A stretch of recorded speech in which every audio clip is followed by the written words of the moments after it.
me at the corner of Russell and Albina, just about a block from Mississippi Avenue.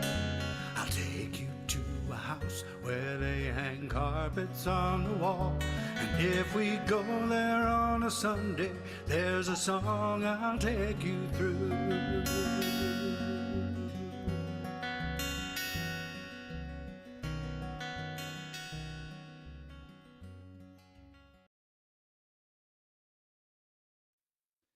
Welcome, everyone, to Open Mic America on February 1st, 2026. I'm Rich Fassler, your MC for tonight's show, and I'm joined by Robert Edgar, tonight's interviewer, and tonight's show engineer is none other than luthier extraordinaire Capo Dave Williams, the founder of the show and the creator and builder of Dandy hybrid guitars, and you'll hear more about those later. So listen, our mission at Open Mic America is to support your local open mics, where you can go see songwriters performing their original music in person. Tonight, thanks to Zoom technology, we can travel all around the country and see those same performers in their own homes. Without gimmicks, without frills, this is the DNA of American music, the tapestry of story and song that's been weaving us together for generations. So, get comfortable, and I'll introduce tonight's extraordinary performers. By the way, you can find links to their work on our website and on this YouTube video. Tonight's show features John Pogorelskin from Pacifica, California, Rebecca and Gary Parks, Hayward, California, Norm Bowen, Alameda, California, Andy Karn, Mountain View, California. This is the California show.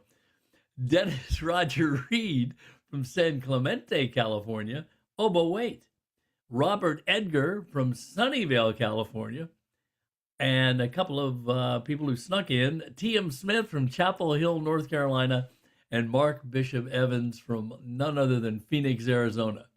So let's start off tonight's show with our first performer, John Pogorelskin from Pacifica, California, who likes to perform at Biscuits and Blues in San Francisco, but tonight he is performing right here on Open Mic America. So John, take it away.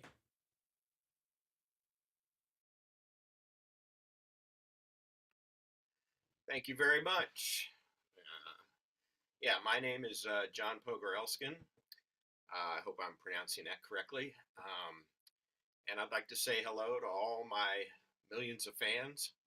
Hi, Rivka. And I'm going to do two songs. One that I wrote about 50 years ago, and one that I wrote a week ago. And I hope you like them. First one's called Cadillac Ride.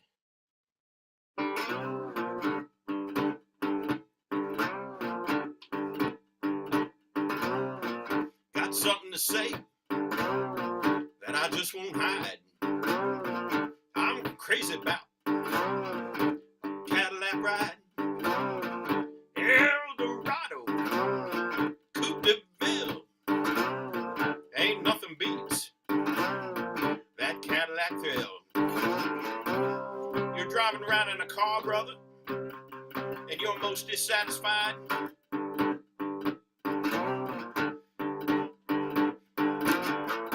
Get you some scratch, Jack.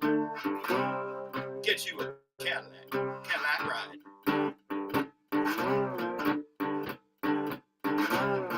Now you can keep your checks, keep your 280Zs. Neither one of them rides don't mean nothing to me. Now Cadillac, that's a ride I crave. It makes the little girls just wanna misbehave. And only one car, only one's gonna attract them Hollywood eyes.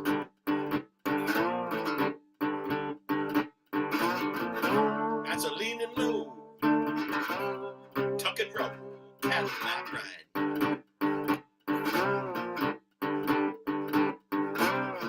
Now next time you see me, I'll let you check out my ride. Got alligator pleat, upholstery hide. Got white walls, got wild rims, got full kind on our back with a full chrome custom trim. Got all the options. We even got that new Hydro Glide.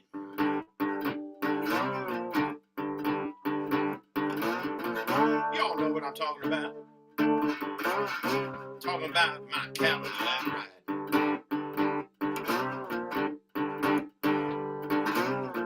Now you can shoot me with a gun.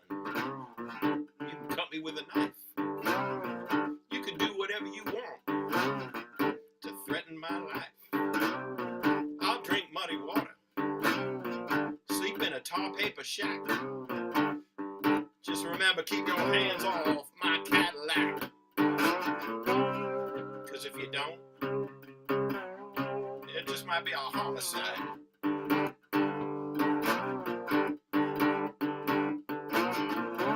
Yeah, you know what I'm talking about. My Cadillac ride.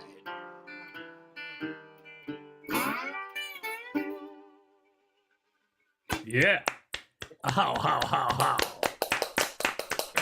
Thank you. Thank you very much. Too kind. Too kind. This second one I wrote a week ago.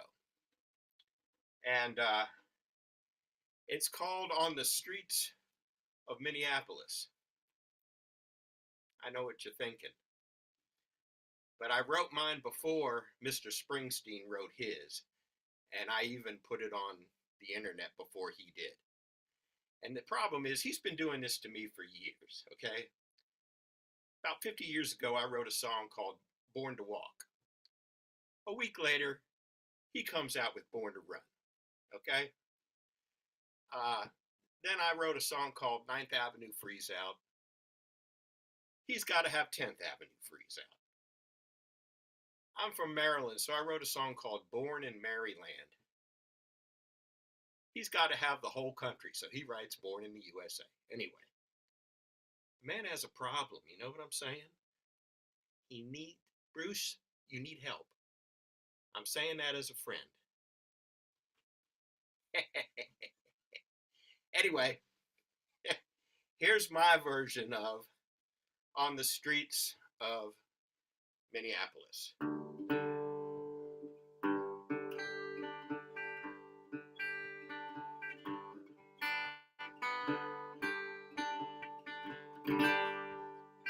On the streets of Minneapolis, there are neighbors arm in arm, blowing whistles, shouting freedom, bearing witness with their phones. Some are getting pepper sprayed. Some are getting far worse. On the streets of Minneapolis, on the streets of Minneapolis,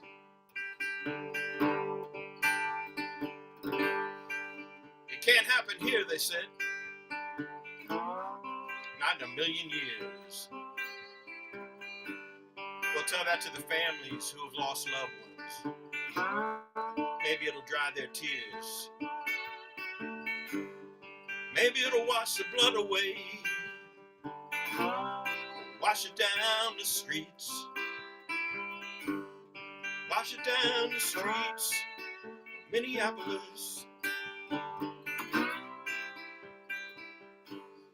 Wash it down the streets of Minneapolis.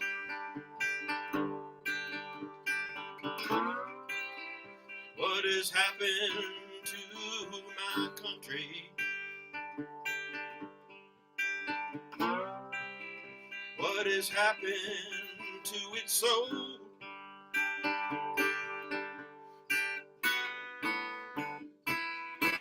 What has happened to the legacy that was fought so hard for long ago?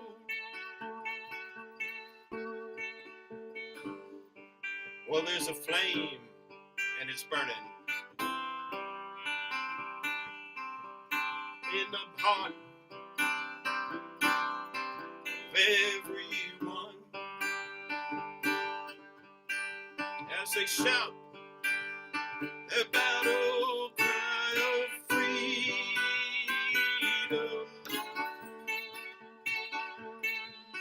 And it's glowing hot and bright, just like 1,000 suns out on the streets of Minneapolis, out on the streets of Minneapolis.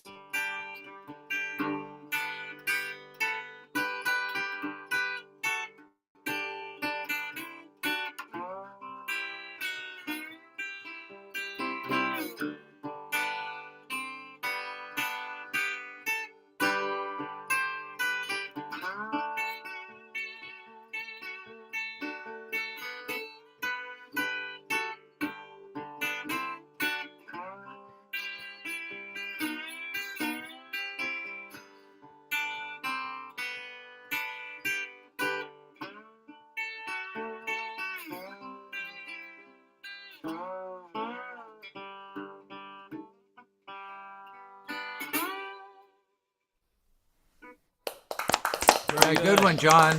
That's a good one. All right, John, thank you very much. Let me pass you on over to Robert now for a little interview. Hey, John. Let's see. Can you hear me okay? Yes. Great. So, do you write many political songs? No. No. That's probably the only one I ever wrote. Uh-huh. I find it really hard to write political songs myself, so I'm not one to say that it's easy. I find it very hard. What other than a political event, what other events do you write songs about? Well, I don't really write about events. I kind of write. I kind of think of myself as a musical storyteller. I have like little movies that I've written and put music to. I've got, one about a young couple. And I got another one about the guitar I was just playing. I wrote a song about it and who might have owned it before me, called "The Blood of Sam Dupree." And I write. I've been in a lot of bands, and I've been the principal songwriter in them. So I started out writing commercial material. So I'd write, like rockabilly songs. I was in a band called Bobby Rock and the Rockabilly Renegades. I was one of the Renegades, and then I had my various bands of my own doing Americana rock and roll, sort of like the Blasters and the Thunderbirds and things like that. So I've got a lot of like early rock and roll style songs. I've got ballads. I'm primarily a ballad singer now. And that came off as kind of a ballad also. I mean, it Yeah.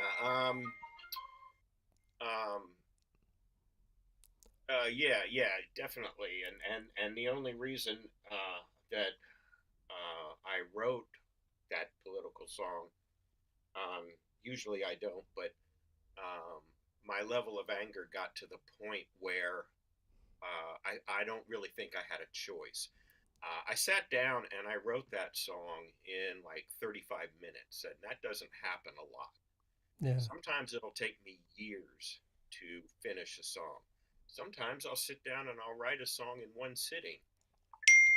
This one was, the On the Streets of Minneapolis was one of them, and I kind of felt like I was possessed to have to write that because I had so much emotion and feeling and anger welling up inside of me. It had to go somewhere, so it went into my guitar. Yeah, and that's a good point. That why do people write songs? Well, sometimes it's because you have to. There's no other way out. I have no idea why people write songs. I don't even know why I write songs. They just come out. I don't have a Yeah. lot of control over it. Yeah. And also, to be fair, I was the one who called that political. It's in the world and it came through you, but not necessarily a political song in itself. Yeah, that's so you are here in the Bay Area. Do I understand that? Yeah, I'm just south of San Francisco, down in a little beachside community called Pacifica. Uh-huh. Yeah, I'm down Sunnyvale, so not too far south of you on that. Where do you play around there in Pacifica? Well, in Pacifica proper, I've played at a place called the Chit Chat Cafe, Uh-huh. little coffee shop. I've played down at Cameron's Pub in Half Moon Bay. I have played in various. I used to go to a lot of blues jams. I even ran a blues jam back in the day, and I'm because that's primarily what I am. I'm a blues musician. And, Uh-huh. um, so I participated in the IBC, which is the International Blues Challenge in Memphis, Tennessee, Mm-hmm. and I did that at a club in San Francisco called Biscuits and Blues, and I did it as a solo act, and they I didn't make the I didn't make the cut for the IBC, but Biscuits and Blues has asked me back a couple of times. So Excellent. yeah, I really like that club. It's a beautiful club. It's really nice. Well, I'll look it up. I'll try to come there. Hey, thanks, John. And please come back and we'll see you again. Yeah, I will. Thanks. All right. Yeah. Thanks, John. A couple of great songs. All right. Well, we are now going to get in our car and we're going to drive down 101. And we're going to go to, that one, no, we're going to have to get on to 880. And we're going to go to Hayward, California, where we're going to listen to Rebecca and Gary Parks. And they tell us that their favorite open mic is Mondays at the Bistro. It's a pub in Hayward, California. They have a full show coming up at the Bistro on Thursday, February 12th. They also sometimes perform at the Three Flames open mic in San Jose, California. Last October, they released 3 albums, originals, covers, and solo guitar work. Very, very busy. And I believe Rebecca also hosts an online open mic, usually on the 3rd Sunday of every month. But they are going to now perform for us here at Open Mic America. So Rebecca and Gary, take it away. Thank you. Well, like John, I'm going to play a really old song, starting out. This one I wrote about 25 years ago, before I met him. That's how old it is. Vintage Rebecca tonight. Yeah, and it's a little bit on a similar theme of protecting one's neighbors. It's based on a true story coming out of World War II. Some people have asked, I wrote it in the first person, and some people have asked, is this about my father? It's about the father of an older friend of mine. And I think it's the oldest song that I wrote that I still play. I'm going to try it again.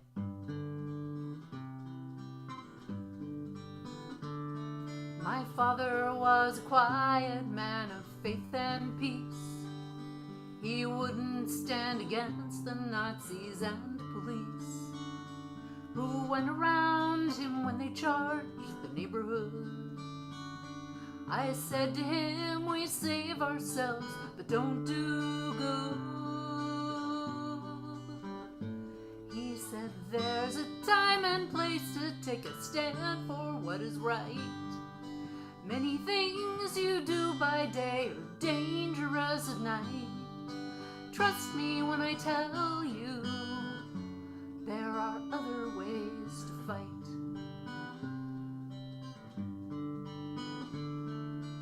I had dreams of courage held in check by fear, of throwing stones and bombs, an underground career. I wanted to avenge the deaths of friends from school. I thought my Pa Howard when he said, "You fool." He said, "There's a time and place to take a stand for what is right. Many things you do by day are dangerous at night. Trust me when I tell you, there are other ways to fight." The war ended, I grew up, moved to the USA. It wasn't too long after that my father passed away. Last year I went back to my house in Germany. Several Jewish families came and greeted me. They told me that my father hid them all away. Because of him, grandchildren are alive today. There's a time and place to take a stand for what is right. My father had great courage hidden through a long dark night.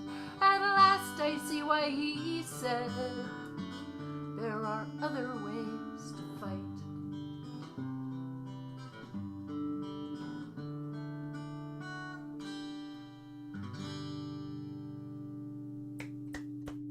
What a beautiful song. Thank you. It's a great little song.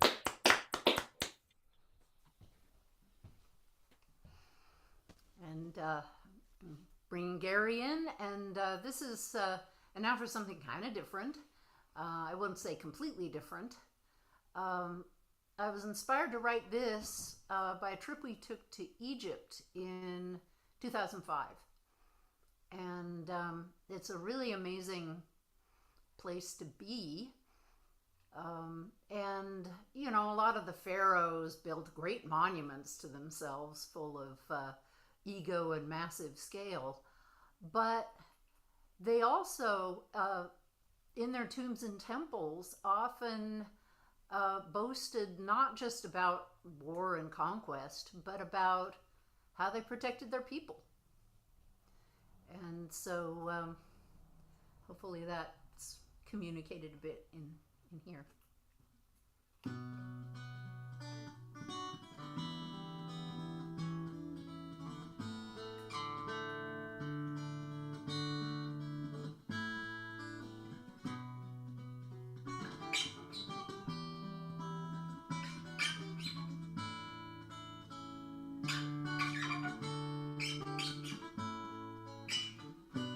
The land's army was in disarray.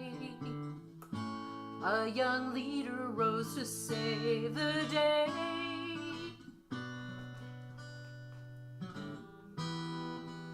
Hi. Okay, let me start again. Cat. Sorry.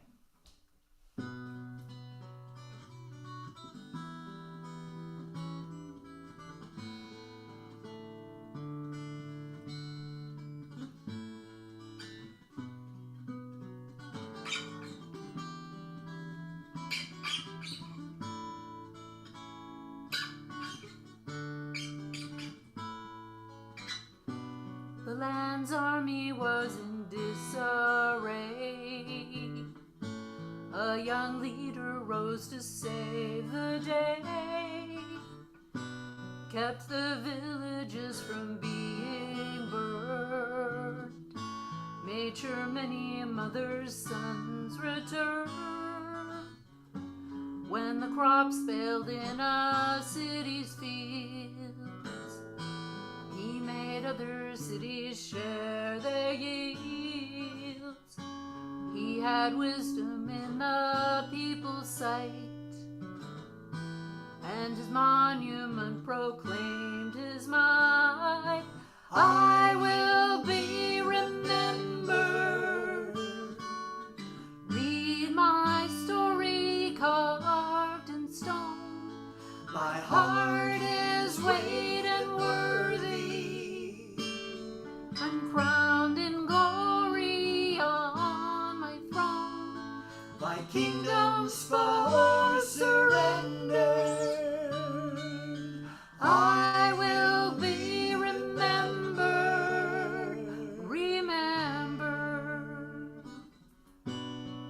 an older king, he paid respects to his country's ancient architects. At their shrines he prayed for crops and peace, for his people's strength to never cease. Many temples were in disrepair, under sand and worn by sea and air. Wood is also end up in the dust. He said, somehow I just have to trust. I will be remembered. Read my story carved in stone. My heart is weighted and worthy. I'm crowned in glory on my throne. My kingdom's for surrender. I will be remembered. Mythic places become lowly. Sands of time have gathered slowly. Legends that the ground is holy linger on in folklore only.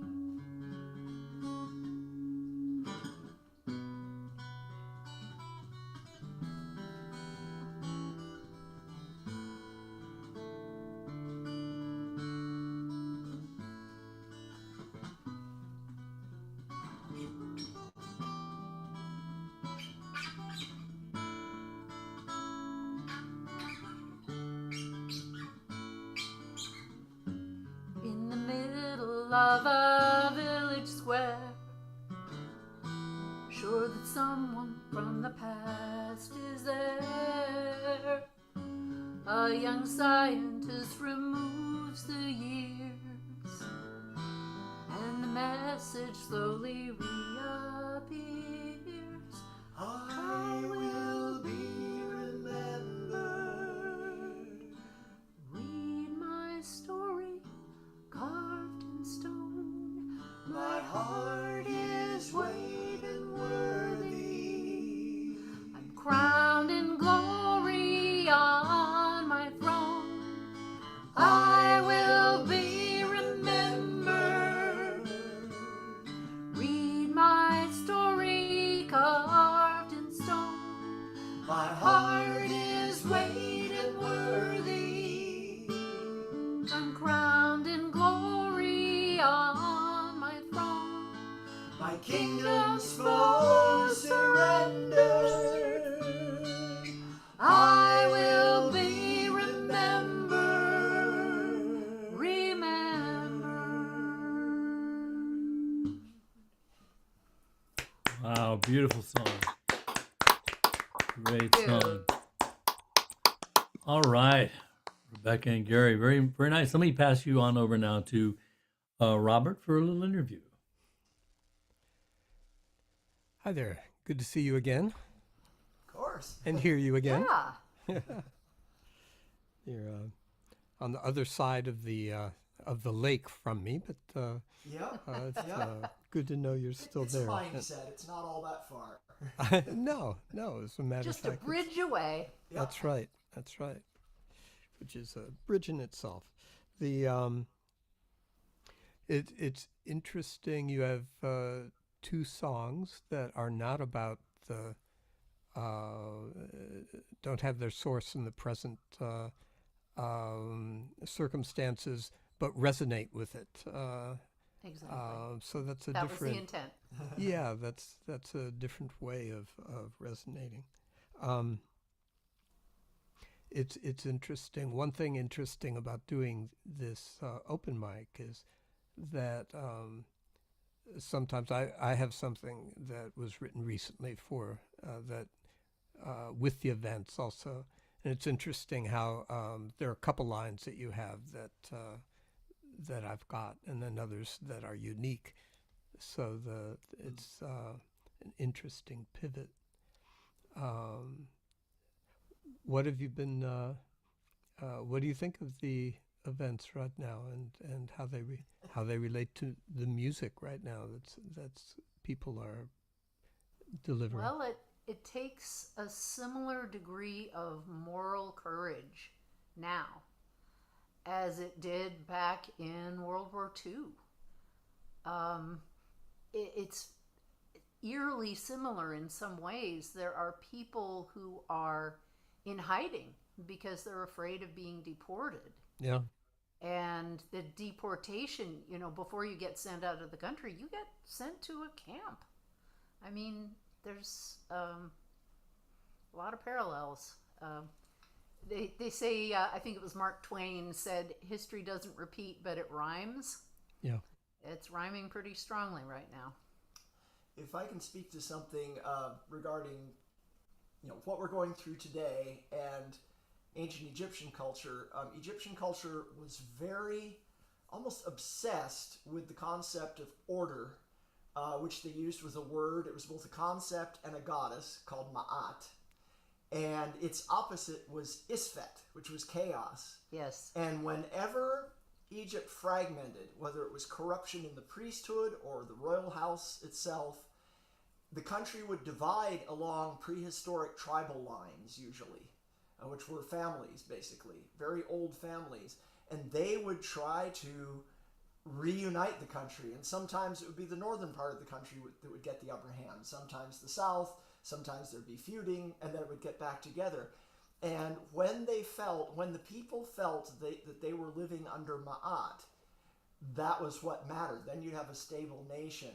By our definition today, the royal house of the pharaohs was a theocratic authoritarian dictatorship by our standards today.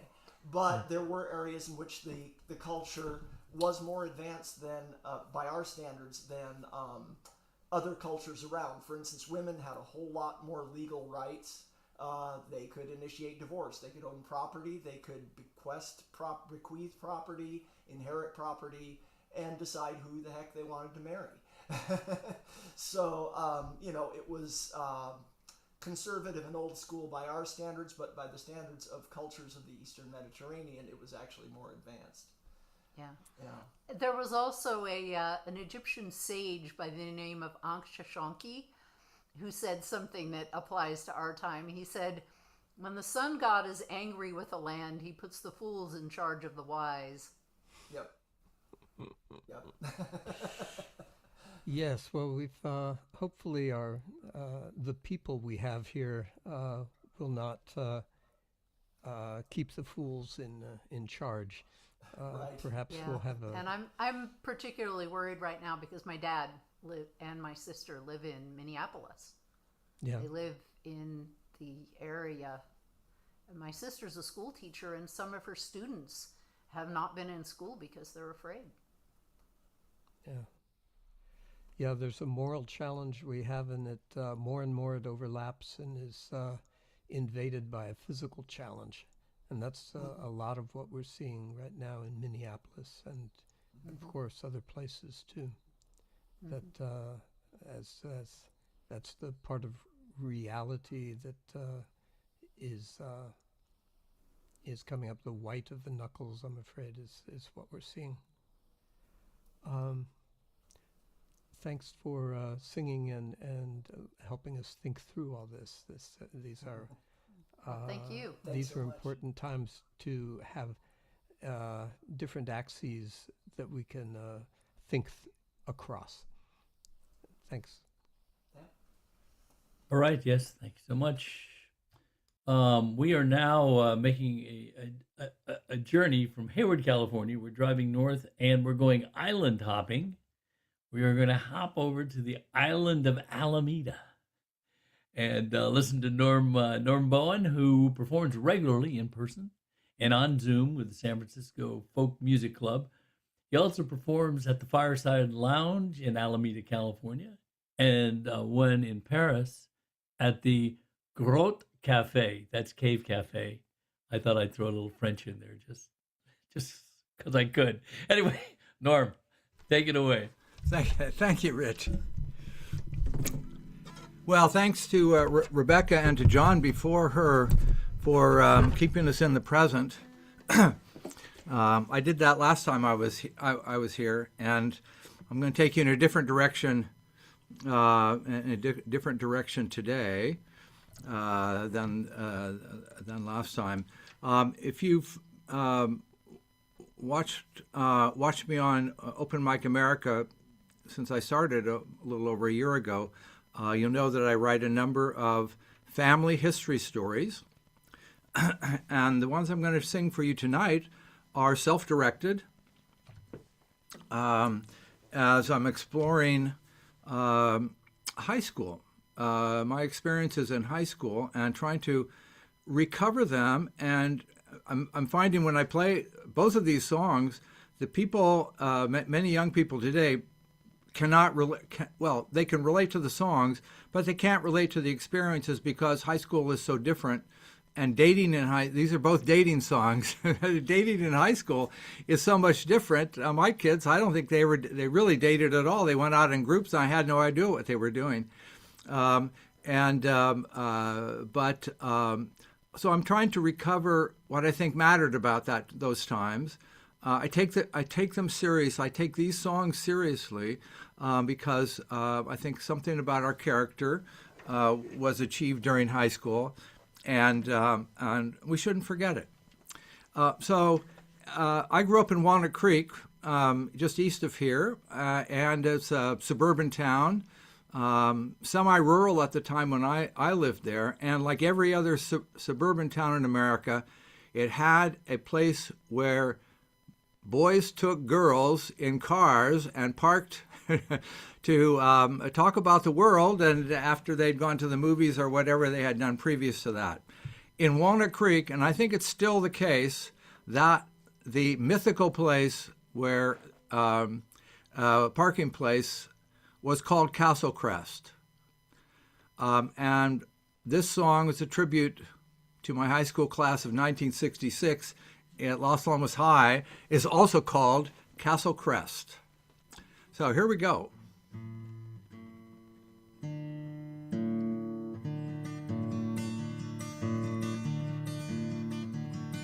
We drove up Castle Crest to leave the city far behind. The rules and inhibitions suspended there in time. You could take a new persona, be a different man, invent a different future, throw away the other plan. On Castle Crest the city lights stretched out beneath the stars, or disappeared when fog rolled in and blanketed all the cars. Inside when all the windows fogged, the talk all turned within, the closeness and complicity, the danger slipping in. On Castle Crest the thrills were for the taking, a place where all our dreams would never die. On Castle Crest the trust came with a promise. We always stood together, you and I. On Castle Crest we never knew just how the night would end. The lucky might go all the way, she might say let's be friends. The rulers of the daylight hours no better than the rest, upended by the forces ruling the night on Castle Crest. You might see figures roaming from one car to the next, another couple breaking up, a quarrel we could guess. Sometimes the mighty faltered, betrayed there in the night, some new pair emerging, a most unlikely sight. On Castle Crest the thrills were for the taking, a place where all our dreams would never die. On Castle Crest the trust came with a promise. We always stood together, you and I. Safely in each other's arms we held each other tight. We shut out the distraction, gave comfort and delight. Floating in the bubble, safe in pantomime, bathing in the pleasure, the warmth and the sublime. We held on ever closer as we huddled in the car. We talked of good and evil and the coming of the war. Secure in my deferment, off to college I would go, untouched by the powers that upend the status quo. On Castle Crest the thrills were for the taking, a place where all our dreams would never die. On Castle Crest the trust came with a promise. We always stood together, you and I.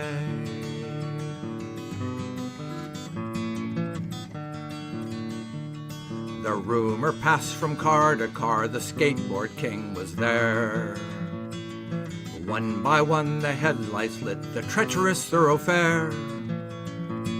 The cheers went up, he began to roll, he was riding for us all. We all crossed our fingers praying he would never fall. With raucous hoots and hollers we wildly egged him on. He picked up speed, went down the slope, in a second he was gone. We did not see what happened, fog obscured the view. Someone called an ambulance, we quickly all withdrew. He was back at school on Monday, on crutches in a cast. His wild ride a triumph, he said he'd had a blast. His legend quickly spiraled, he took away our breath. His name forever wedded to his reckless brush with death. On Castle Crest the thrills were for the taking, a place where all our dreams would never die. On Castle Crest the trust came with a promise.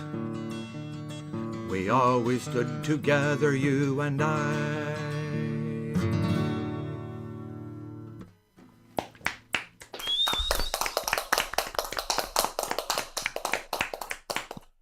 Exciting place.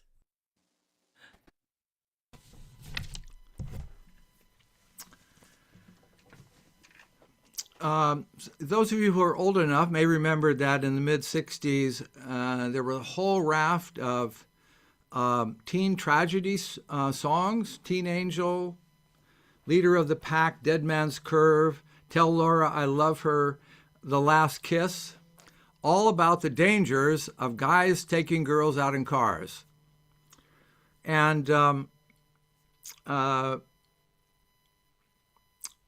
this song is called The Real Teen Tragedy, which I think was greater than the songs that I just described. And I wrote it 50 years ago. There's one thing you younger people need to know about driving, taking girls out on dates in the 1960s, and that is all of the cars, except a very few, I think the Mustang, maybe it may have been the first domestic car that had bucket seats, but all of the other cars had bench seats. So the seat went all the way, remember that, it went all the way across, the front seat. Now, it was cool. Later, I thought, well, bucket seats are great, but they weren't for dating. I'm sorry, they just weren't, because the best thing that could happen to you, you're out on a date, is you jump in the car and she slides over and sits right next to you. You are out of this world happy because the date is already a success. So I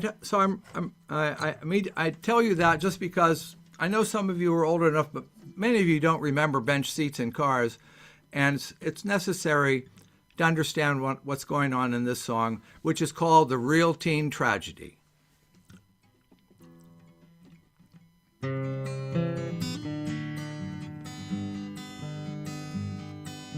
I glanced to my right and she looked like a vision. I was out on a date in the family car. I was dressed to perfection in white jeans and loafers. I was groomed like a stallion, the wethead was king. Oh, goddess of beauty, Aphrodite along for the ride. Why do you cling to the passenger door when you could sit here by my side? We had been to the movies, seen Dr. Zhivago. I whistled that tune as we drove along. Why couldn't our lives have that tragic proportion, giving our love a profound sanctity? Oh, goddess of beauty, Aphrodite along for the ride. Why do you cling to the passenger door when you could sit here by my side?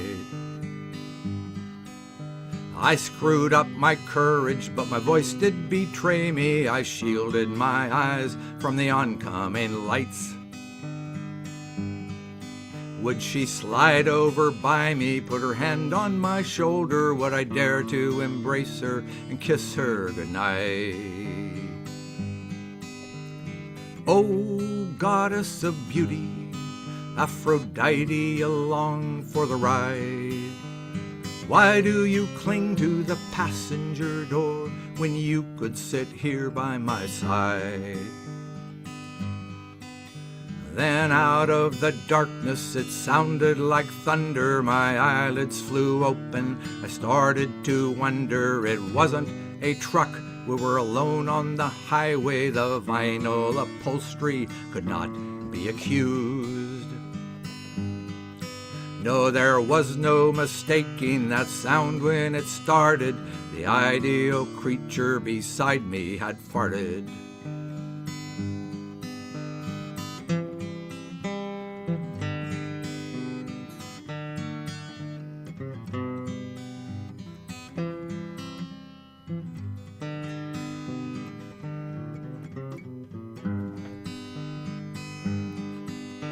My life lay in ruins, a fantasy shattered. A gastric eruption destroyed all that mattered. I sat there and mourned, for she was gone forever. My own fairy princess turned into a woman.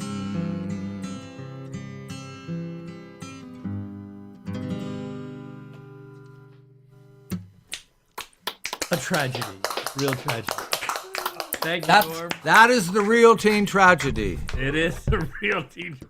It's a wonder it didn't take off. I can't understand it. Hey, great song. Okay, let me pass you on over to Robert for a little interview.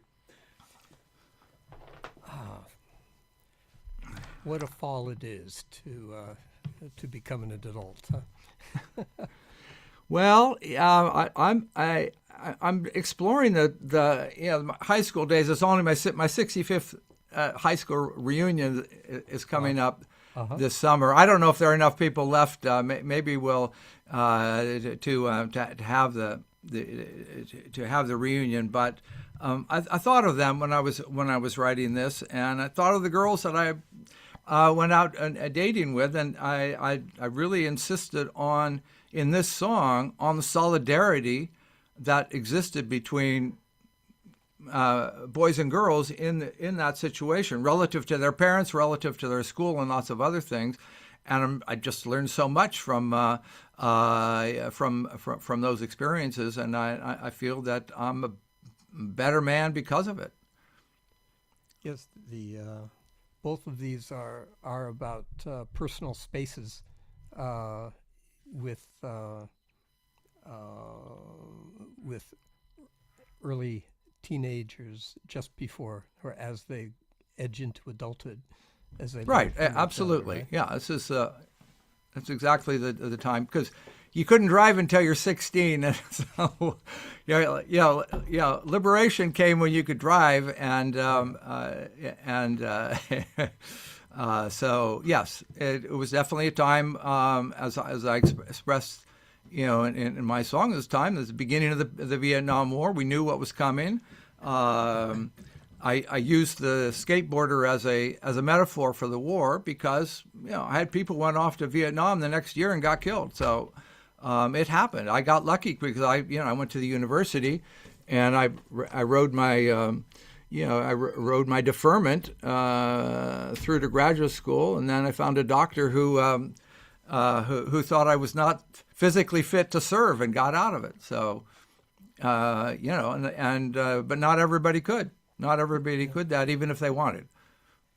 Yeah, I was lucky enough to have a very low number on the lottery. The draft lottery, yes. Yeah. And so I let myself be 1A for a year. Yeah. Rather than take a student deferment. And then after that, I was put in what was called 1H, which essentially meant unless there was a nuclear war, I wouldn't be called, and if there was one, I wouldn't be. If there was one, we wouldn't be going anyway. So yeah, it was an easy trade on that. Were you playing music back then? I played my college roommate, who had been a high school friend as well. He taught me 3 or 4 chords, which are the same 4 I'm playing now, and we played in Berkeley. We had a regular slot at a cafe. This actually existed before the Freight and Salvage, which started in 1968. So we played in late '67 through maybe '69 at a place called the Seventh Seal Coffee Shop, and we had a small following, and we played in Walnut Creek at a couple places and a few other places as well. But we were college students, so that wasn't our main thing. Although I joke with people ask me that. Well, when did you learn to play the guitar? I said, well, my roommate taught me to play when we were freshmen in high school and in college. And in any case, to graduate from Berkeley in the 1960s, you had to have a major and you had to have learned to play the guitar, or maybe have a minor in guitar playing, because that was essential. And write songs too. We all wrote protest songs. I wrote protest songs in those days, and about war, about stuff that at the time seemed like it was really life and death, and we're now facing another one of those situations. Yeah, well, people are reaching into their bags and pulling out some of the older songs, which unfortunately still have legs. Yeah, and I have Trump songs from 2020, which are scarily present, and I can still sing them hardly without changing anything, and yet we're in a situation that's much worse than we were in the first term. But like some of you, who I've talked to about this before, I'm having difficulty writing anti-Trump songs right now because the guy's going too fast for us. Yeah. So I started a song, calling Trump a liar. Oh, okay. You're gonna call him a liar? Oh, that's really terrible. Yeah, he's overreached so many. Hopefully, he has overreached. I agree with that. I'm off topic. I'm sorry. No. That's this topic is with all of us right now. Absolutely. You don't need me to tell you, but keep at it, Norm. It's well. I've got some. I do. I wrote a song. I was at a demonstration yesterday. I came home and wrote it, and finally, I was able to write a Trump song. So hopefully I'll have that for you. If I decide it's appropriate, next time around, if you invite me back, I'll sing that. You're always invited here, Norm, and maybe I'll see you around in the Bay Area. Okay, Robert. Yeah. If not, I'll see you here sometime. All right. Thanks. Thank you. All right. Hey, Norm, before you mute yourself, did you say your 65th high school reunion? Yes, that's right. 1966. Wow. Okay. Hey, keep going, man. Keep going. All right. So we now are going to, where are we going to go? Oh yeah, we're going to go off the island of Alameda. Maybe we'll take the tunnel. And we are going to go over to Mountain View, California, and we are going to listen to Andy Karn. He's no a stranger to this show. And you can see him playing at the First Unitarian Church in San Jose. And Andy, take it away.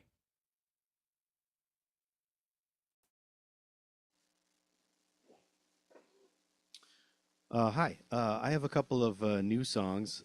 Nothing particularly political about them, but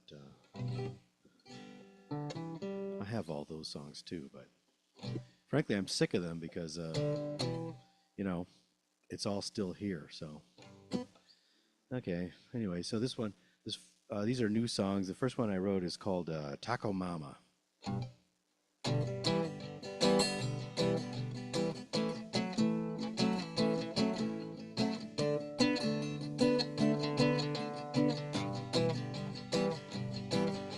You racing through the city in your shiny black pickup truck. I'd like to catch up to you, but so far I have had no luck. There's a word on the back of your truck, but it's just a blur. It looks like Taco Mama, you know I just can't be sure. Slow down, Taco Mama, you're not on a racetrack. You got 2x4s and lawnmowers flying all out the back. I wanna look at your tailgate, 'cause I got tacos on my mind. I'm in a taco coma, you got me taco blind.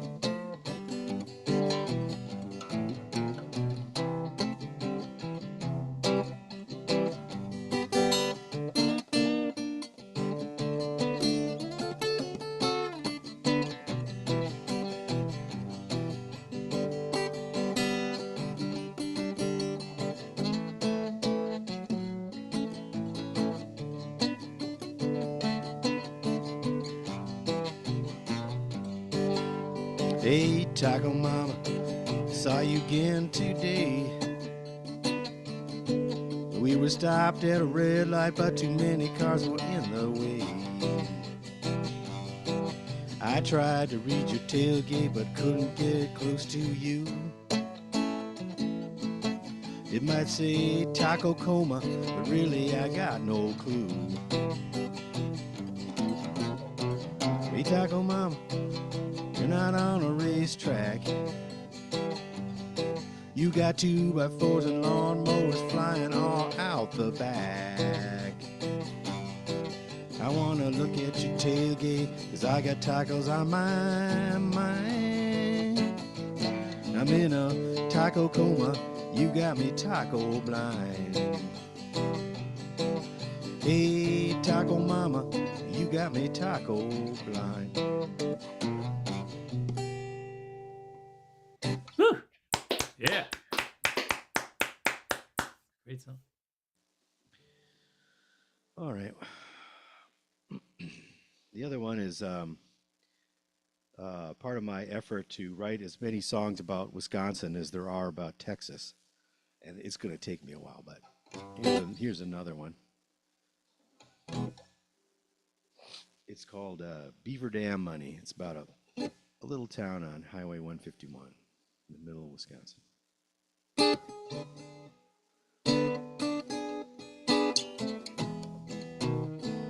You got your private island money, too rich for my blood. Got your presidential bribe money, you know, it just wouldn't do no good. Dirty money got to be laundered, and easy money too hard to be found. But stick with me, baby, I got the best money in town, 'cause I got that beaver dam money. Yes, I do. I got that beaver dam money. I got beaver dam money. The best damn money around.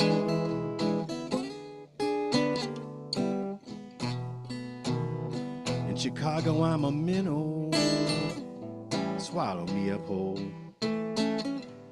Milwaukee, I'm a goldfish, just looking for my bowl. In Green Bay, I'm a walleye, here and then I'm gone. But in Beaver Dam, I'm a big fish in a little bitty pond, 'cause I got that Beaver Dam money. Beaver Dam money. I got that Beaver Dam money. Best damn money around.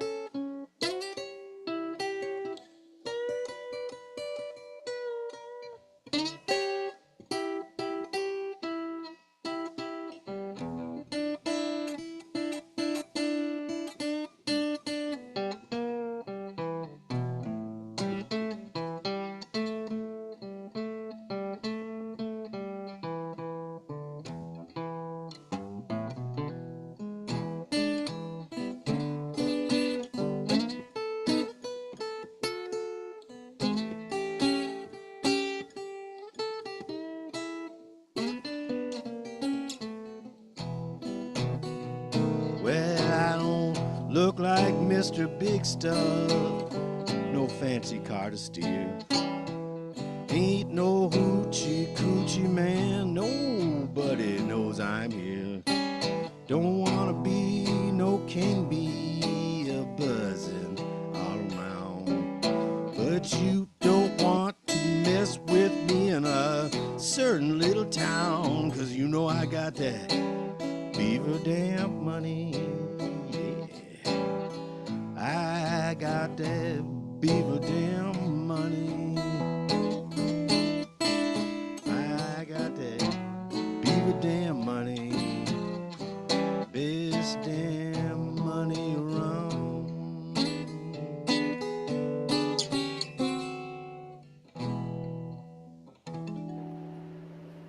Yeah. That's right. All right, Andy. Two good tunes. Let me pass you on over to Robert. Hey, Andy. Hello. So you're within a stone's throw. I'm in Sunnyvale, so not far away at all. So, yeah, that's nice when one writes about a place, especially a place that's not well known. It's nice to take something from it, like the Beaver Dam, that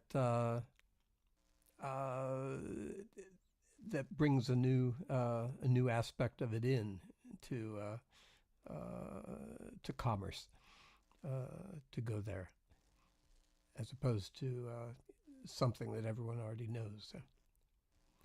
Yeah, nobody knows about this place. Well, Uh-huh. if they live in Wisconsin, they drove past it a million times, but they've probably never stopped there. Yeah. I mean, it's near the Wisconsin River, which is probably where the actual original Beaver Dam was.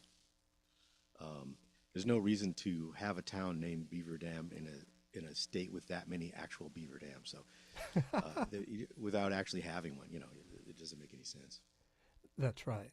Unless you're trying to attract other beavers, I guess one could do that. And it couldn't have been the French fathers that found the beaver dam, or it would have been in French and not Yes. Beaver Dam. Yeah.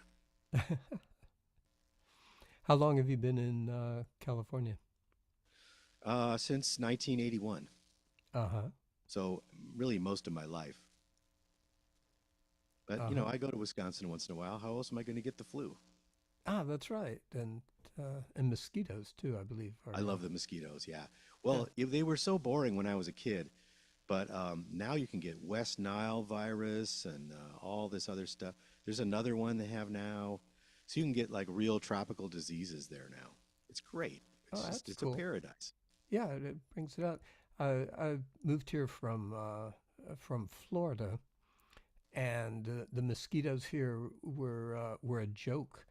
In Florida, they were mean enough so that at night, if you were in bed and one landed on your face, the only way you could get it is if you took your hand and you hit yourself in the face as hard as you possibly could. And if you didn't follow through as hard as you could, it would get away. So it was kind of a morality test in the middle of the night that mosquitoes gave us. Yeah, I'm a big fan of. Actually, the state insect should be the dragonfly in Wisconsin. Yeah. We were told to worship them Uh-huh. by our otherwise Christian parents. Yeah. Well, they eat mosquitoes, right? So that They eat like twice their weight in mosquitoes every day. yeah. Which So these are good things. makes them godlike in our vision.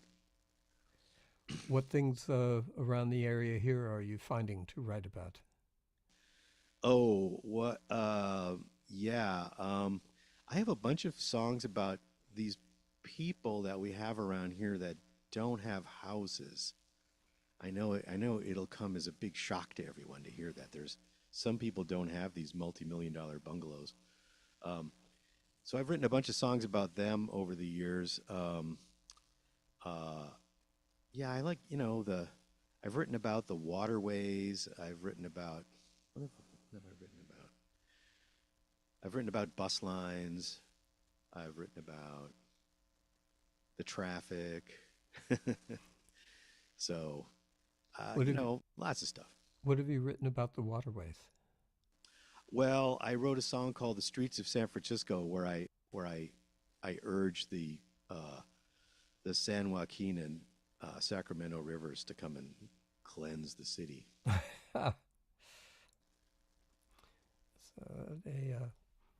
Well, it's a function that they could provide. Get enough water anyway. Yeah. Yes. Well, that every now and then that comes true. So where are you playing now? I think you mentioned one of the places that Mike Simpson plays often in. Yeah, there's a thing every second Saturday at the First Unitarian Church in downtown San Jose, which is it's a lovely old historic building with good acoustics, and mostly, I haven't really started playing out that much again yet. I've been playing three different online open mics. Mm-hmm. So that kind of keeps me busy, but it's, people have a way of making these open mics sort of only accessible to the retired. It's at 6 o'clock at Blossom Hill Road, and you live in Mountain View. So you have one of the very worst commutes in the whole area between you and where you need to get to at 6 o'clock. I mean, you pretty much have to take the afternoon off. Yeah, I've certainly had one, especially the bistro in San Jose, the Poorhouse Bistro, when that was. Oh yeah. I was coming up from. Yeah, I've been to that one many times. Yeah. Yeah, wish it came back. Perhaps it will. Hey, thank you, Andy, for playing, and see you again. Maybe see you around here. Okay, thank you. Also, take care. All right. Yeah, thanks, Andy. So here we are, halfway through tonight's excellent show. We got 4 more great performers in the wings, and you're wondering, how can life get any better? Well, how about a chance to win one of the coolest new acoustic guitars around, the Dandy Hybrid Guitar, designed and built by our very own Capo Dave Williams, Open Mic America's founder. Getting a chance to win one of these is really easy. Listen to this. Everyone who performs or helps produce an OMA show gets a ticket with their name on it dropped into the official fishbowl for a drawing that's held in December of this year. That's right. That's all you have to do.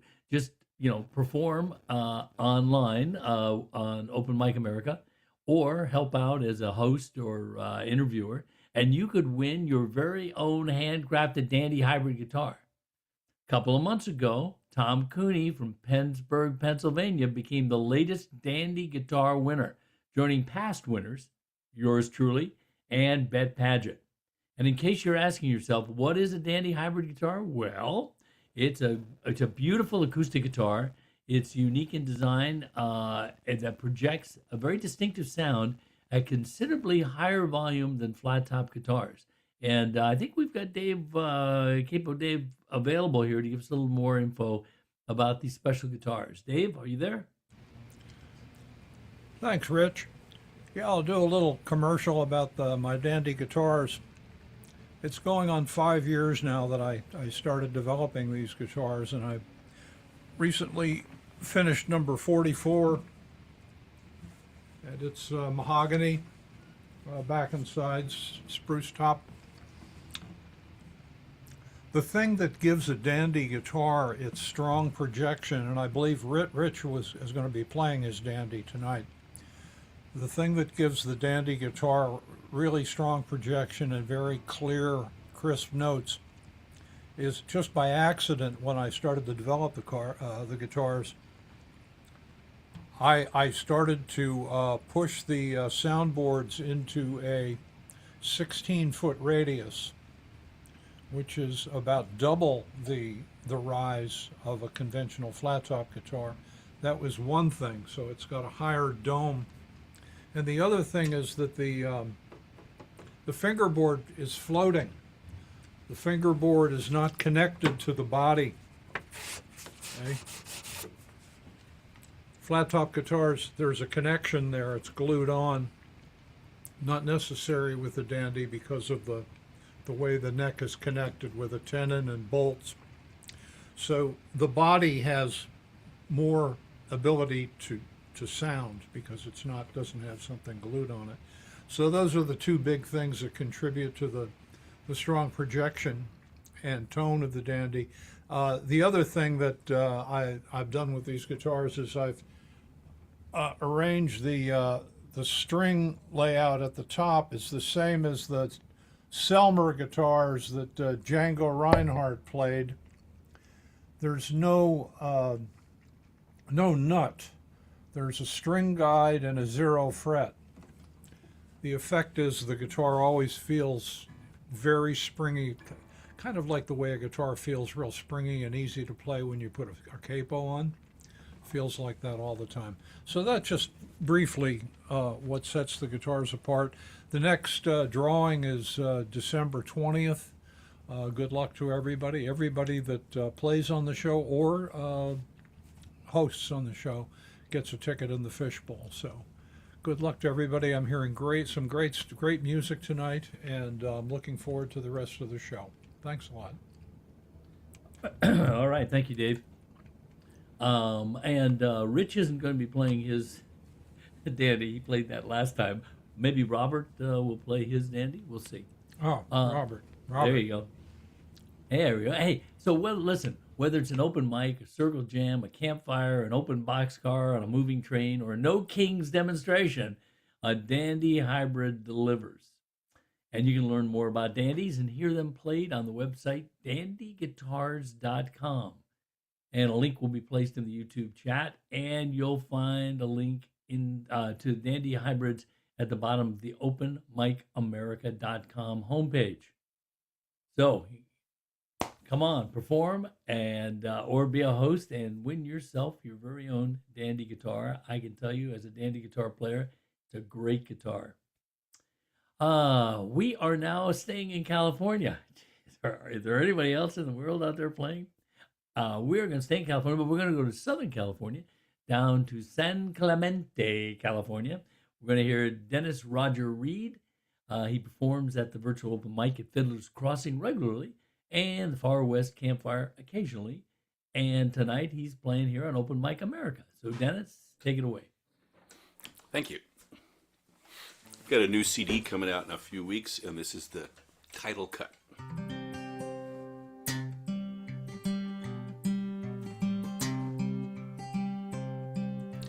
took down all the mirrors so I wouldn't have to face the fact you're slipping away more every day, and one day you won't be back. Miles and miles between us, and nothing I can do. Just this side of lonesome, so close to losing you.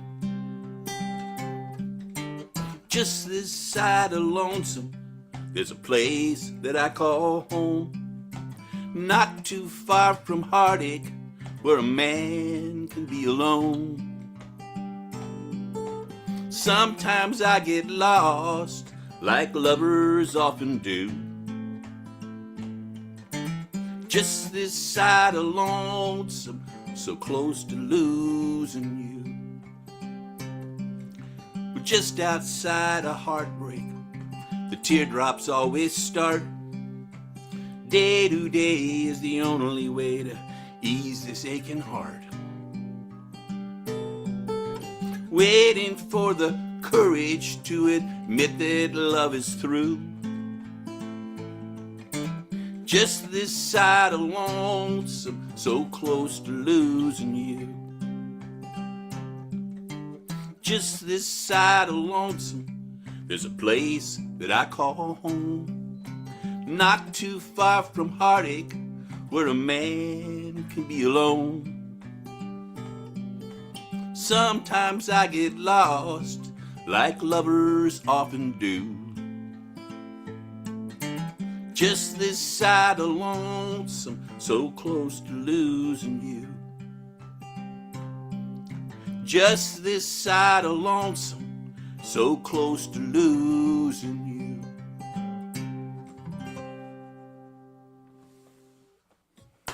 Beautiful. Great tune. Thank you. This is something completely different. Well, she's a high-tone honey from way down south. The words seem to melt right out of her mouth. She's got this way of talking, you know it drives me wild. Everything she says is southern fried, but soft like a Dixie lullaby. She's got this way of talking, whoa, it drives me wild. I'll be her huckleberry, she'll never leave behind. That vocabulary from down below the Mason-Dixon line.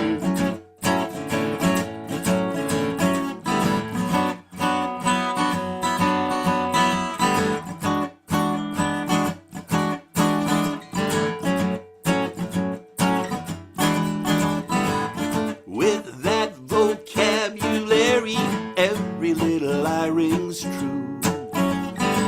Still, I'm her huckleberry from Baltimore to Baton Rouge. Well, I can't resist that southern drawl. The way she spends my money says you are. She's got this way of talking, though it drives me wild. So every time I'm feeling down in the mouth, I book myself a ticket, headed south.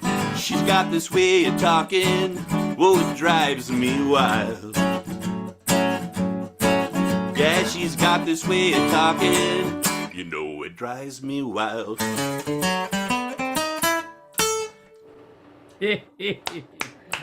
right. Thank you. That is a cool little song. Great sound. Great sound. Okay, let me pass you on over to Robert. Hey, Dennis. So you've got, I see, split between acoustics and electrics there. What type of music do you usually play or jump between? I play in a couple bands.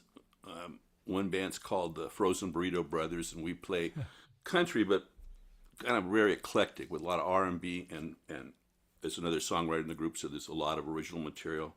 I also play in a band called Suitcase Johnny that's a little more of a blues rock band. Again, a lot of original material, most of my material. And I've really kind of gotten away from electric, except for with the Suitcase Johnny, and because I play too loud. So they've actually asked me to start bringing the Gibson and not drowning out the other five pieces in the band. You know, you can turn those up. Yeah, but they feed back quicker, so Yeah. There's that. Build the feedback in.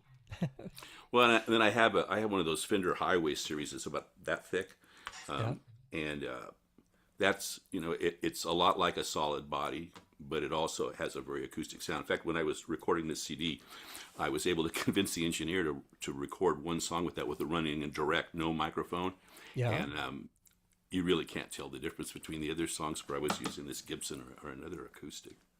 But that's pretty rare. I've owned a lot of guitars that had pickups that purportedly sound acoustic, but they didn't to my ears. Right. So you've done some recording recently then? Actually, back in 2024. It just took a long time to get the artwork and the mastering and everything done. But up in Idlewild, California, which is in the San Jacinto Mountains, somewhere between Palm Springs and Hemet, and it's about a mile high. And there was a studio. He's since relocated, but there was a studio in Idlewild. So my brother lives in Idlewild, and that was the best way to get him to actually show up for the sessions. So we recorded the way I've always wanted to record, live in the room for almost everything, and a lot of bleed, which really pissed off the people that were doing the mixing. But I just think there's an energy that comes from that you can't replicate by stacking tracks. And we did do some overdubs to make some of the songs sound more like a band. I added drums and bass, and my brother would add a second instrument. But it was one of the most fun sessions that I had. We did it in 3 days in January and then 2 days in April. And it was snowing both times, which was okay, other than we had to keep changing the start date of the session, waiting for the snow plow to come by, so actually get up the hill to his house. That's extra effects to pick up the sound of the snowplow as it goes by. And what are you working on now? Well, actually, I have started something. It's fun and easy. I've done some demos because I write a lot. I'm pretty prolific in the last few years. And I should do video demos so I can remember where my fingers have been, but I don't usually do that. But I do record oftentimes just to Zoom demos. And I gave some of those to a friend of mine who is learning how to do recording, who lives in Pennsylvania and has a band there.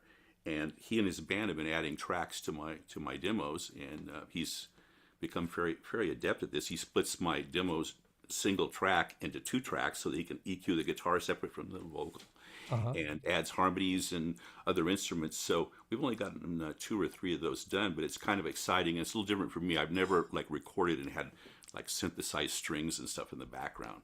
So it takes some getting used to, but it's a lot of fun. Like I say, it's real easy for me. I just get on and go click and send him one of those demos, and 5 days later he goes, "Okay, I'm getting a hold of the piano player. The drummer did his part." And it's the first time I've ever recorded with people I've never met. I don't know what they look like, other than the one gentleman that's my friend. So it's interesting, different way to do things. That's great. Very different than playing live in the room. Yes, right. Well, it's good to have a range, It keeps us alive. I think that finding a range there. Thank you, Dennis. And thank you, guys. Sure, I'll hear you again here. I hope so. Thank you. Nice playing, by the way. All right, speaking of nice playing, we are going to Sunnyvale, California, and we are going to hear our very own interviewer, Robert Edgar, who, of course, is no stranger to Open Mic America. He has co-hosted many a show and performed on many a show, and tonight he is going to perform for us here. He also performs at Capello's Open Mic in Redwood City, but he is getting ready right now to perform for us. I see he's got his guitar on. So, Robert, you are on. All right. Thank you very much. Yes, those of you who are here will recognize me from just having done all the interviews moments ago. So I'll do a couple songs. This one I wrote way back in the 20th century, called Lights at Night.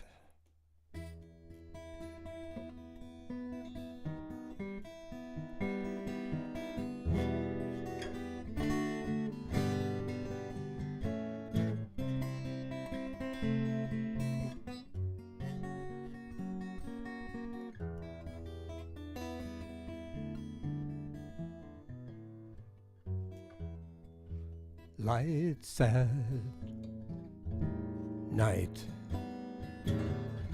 dripping down lamp poles, scribbled in neon, rustling in empty doors. Lights at night,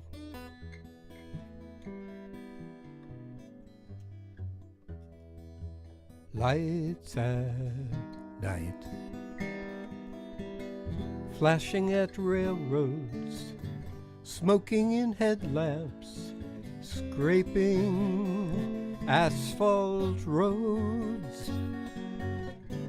Lights at night,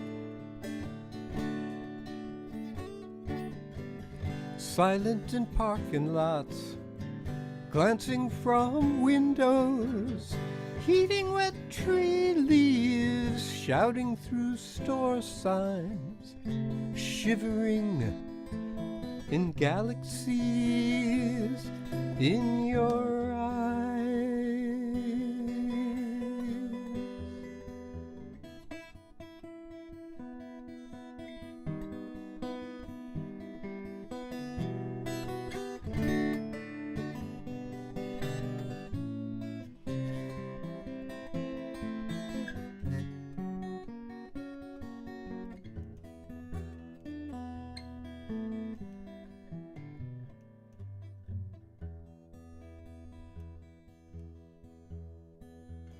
Lights at night, blocking black shadows, captured in tide pools, cling to lattice work.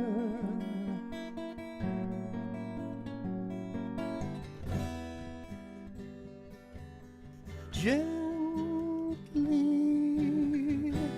falling from heavens,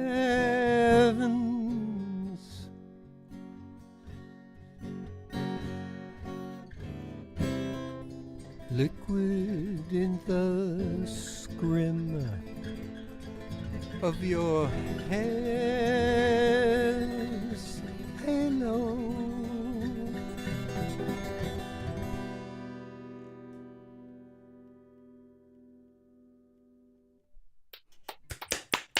Interesting. Thank you. Nice job. Interesting. And here's a new one. So we'll see how this works.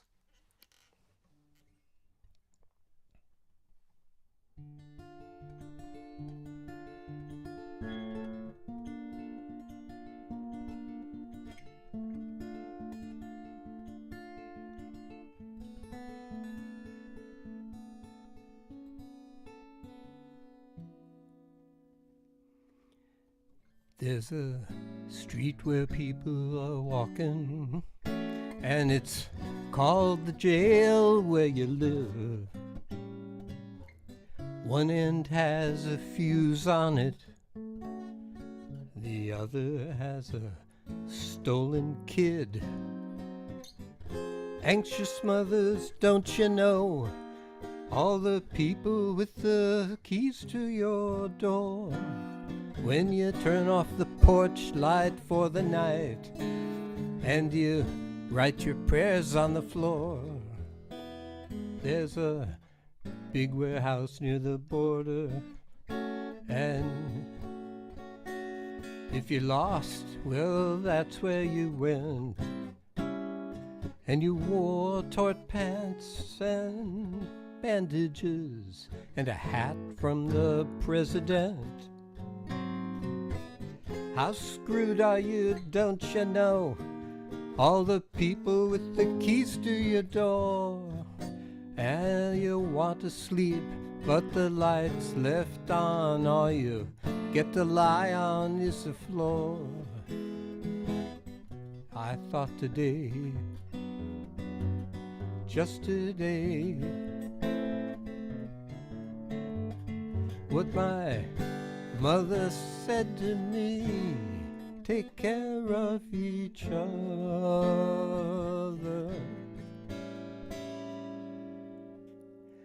Well, the dark neighbors vanished first, but now many they grab our light. The Klan's public face inside a mask, mouths that kiss can also bite. On that old street, don't you know, there's a poster with a name and a face. It says, tell me if you see this girl, 'cause she's vanished without a trace. Too many said, well, they won't take me, yeah, and wore their smiles outside their pants. It's hard to read their sympathies, 'cause there's so many sycophants. Brothers, neighbors, don't you know, there's a place and time to stand. 'Cause if we don't face the fascists now, they'll erase us from this land. I thought today, just today, what my mother said to me, take care of each other.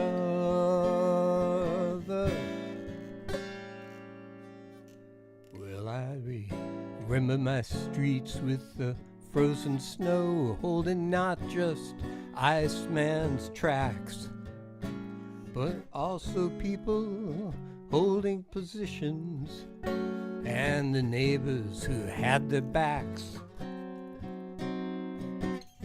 Outside I hear people yelling, I hear dogs barking at the cars. Hold tight the person next to you on the free side of these bars.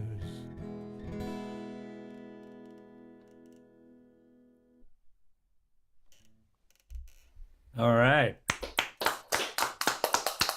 You got to give us a warning when the song's over. All right. Hey, Robert, I get to interview you. So, you have a very distinct style. I mean, when I write songs, they all sound like, I don't know, they're mostly 1-4-5 with another little chord thrown in. I try for a hook and stuff like that. But your songs, are of course, aren't like that. How would you describe your song style? I think describe the writing style. No. Let me. The whole music style, right? Okay. I was going to ask you how do you come up with those lyrics? That's a different question. Yeah. But the sound of your music. I mean, it's not folk. What is it in your mind? Yeah. Of course, I don't know, and if I figure it out, I try to drive away from that place. Out of high school, I went to college, and I went to the music school and ended up taking 5 years of Moog synthesizer electronic music composition. And the idea at the time, and this was 1970, okay? So there weren't a lot of background in electronic music other than classical electronic music, actually, from classical composers. But we didn't use the keyboard much. We were told to keep away from the keyboard. And so it was putting a patch together, and then flipping the knobs and seeing what the sound was like. And then you'd follow the sound. And to this day, I don't start with a scale or a mode or a key, but I'll start writing and I'll follow the sound and I'll take it where it takes me. And so they float around from key to key, from scale to scale. And I've also played, as I've mentioned here before, with classical South Indian musicians for like 10 years. And they come around and they don't care for major, minor. They've got their own scales and ways of writing, and it has nothing to do with Western compositional structures. I mean, you can overlay them and you can see things in common, but it, in combination with the electronic music composition that I focused on with a fellow, the guy who taught us had been a student of Hindemith, so this wasn't it's not that it had no structure, but it taught me to listen to the sound and not the written structure. Gotcha. And the not a Western analytical thing, starting from a structure and going to the song and staying within it for the song. So it's a unique perversion that happened because of, kind of a unique background. Yeah, excuse me, that makes a lot of sense. I made friends during the pandemic on a virtual open mic with another performer, and his kind of side gig was electronic music. And you can literally, I knew electronic music, but I didn't realize that today you can buy these boxes. They're not actually pedals that you use your foot, but they're boxes that you can tweak. And so you can generate this electronic music and do repeats and echoes and arpeggios and things like that. And I've heard some of his compositions, and it's like kind of outer space kind of music, but it starts and then it moves this direction, and then he'll do something else and it'll move in another direction, and hearing you describe what you're doing with your music is very similar to that. I get it. That's very interesting. So my next question is,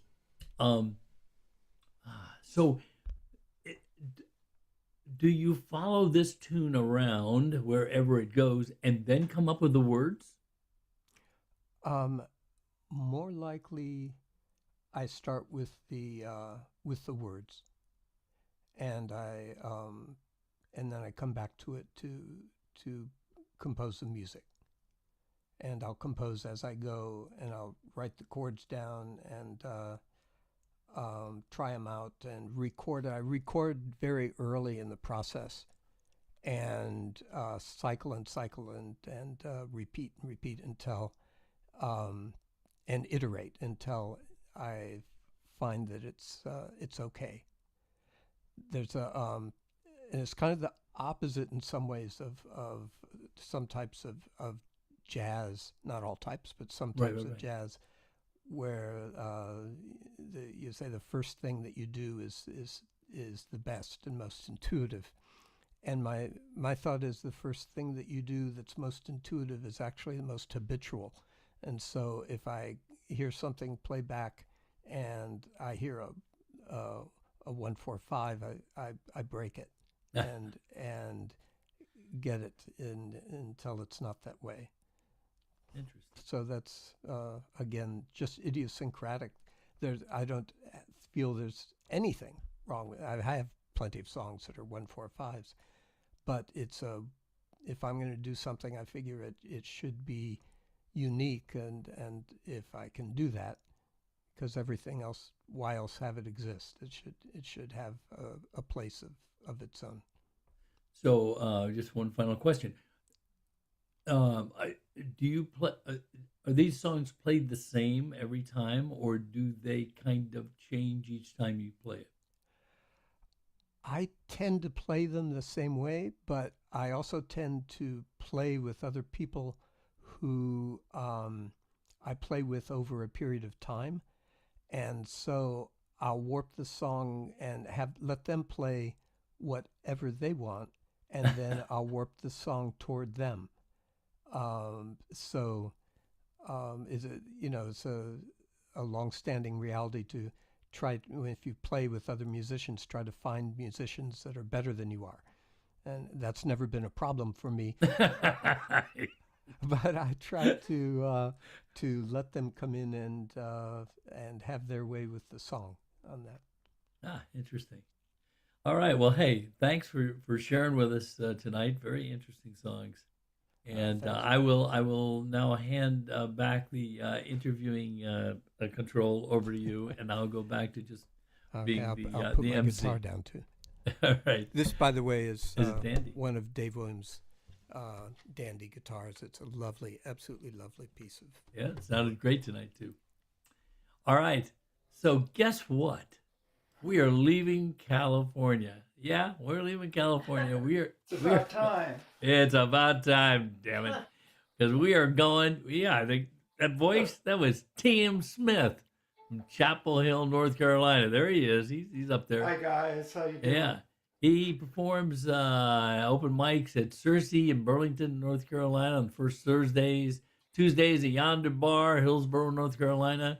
He says there's a new songwriter circle starting. He thinks it's the third Thursdays at Lumina Theater Bar at Southern Village in Chapel Hill. Hey, how's that snow doing? Huh?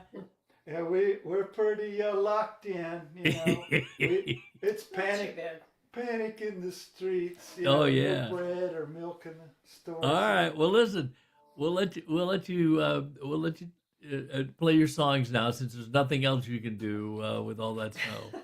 Exactly. Exactly. I tell you what, I recruited the better half of my household, Eileen Regan on fiddle. Nice to be here. Very nice. A couple of songs. This book here is called O'Neill's Music of Ireland. It's got like a couple thousand-ish Irish fiddle tunes in it, and it was published in 1903 by the police chief of Chicago, a guy named Francis O'Neill. And I thought it was kind of an interesting story, so this is about him. 1,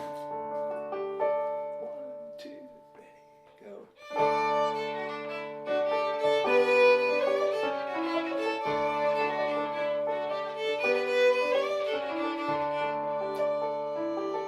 When a man has the music has the man, with a hunger only they from county court can understand.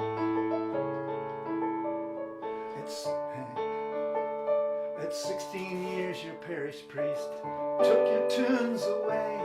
Right then your road to the priesthood detoured to a ship at sea.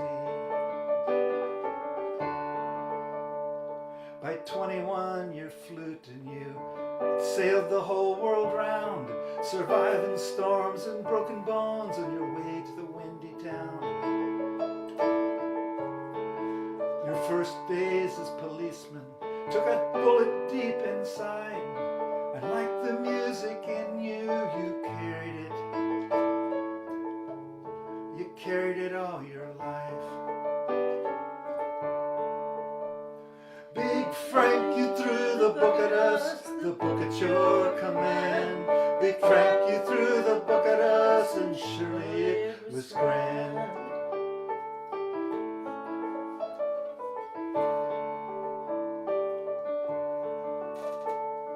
With a nose out for the criminals and an ear for jigs and reels, no one labored for the force more than Captain O'Neill. And you always stood for justice, strong and resolute,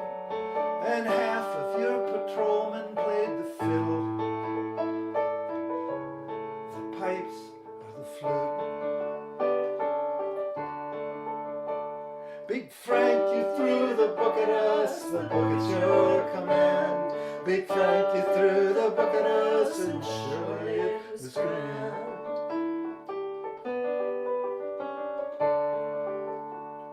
And you became the chief when Harrison was elected, and malcontents and melodies by the hundreds you collected. You found them and they found you, and the breeze all over town, and you would whistle them out in your man jeans, would write them down. Big Frank, you threw the book at us, the book at your command. Big Frank, you threw the book at us, and surely it was grand.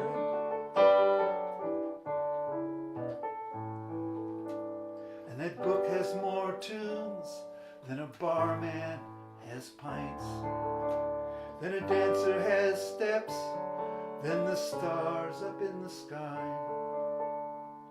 And the book lives on among us even to this day. Big Frank, wherever in your debt, for the harvest that you saved. 1, 2, knock, knock.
Yes. Wow, that sounded great. Thanks so much, you guys. On March 17th of 2018, if you want to know the exact day, our good friend Bob Johnson posted the following words to Facebook. Where did the bourbon go?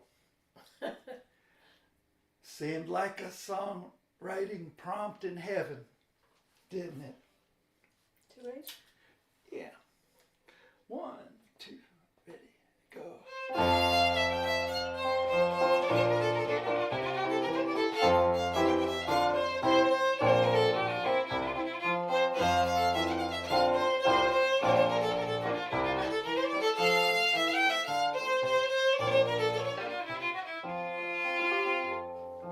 Just today I was looking out the window, trying to forget and trying to remember what transpired and what went wrong. Somebody tell me why the bourbon is gone, gone. Bourbon is gone. Somebody tell me why the bourbon is gone, gone. The bourbon is gone. Somebody tell me why that bourbon is gone.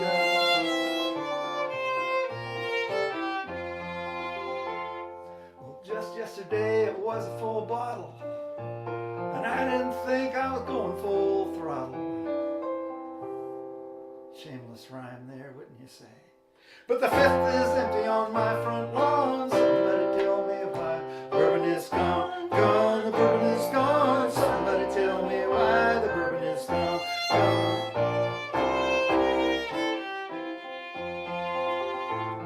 Though my head is hurting and I can't move, that don't mean I drank the 80 proof.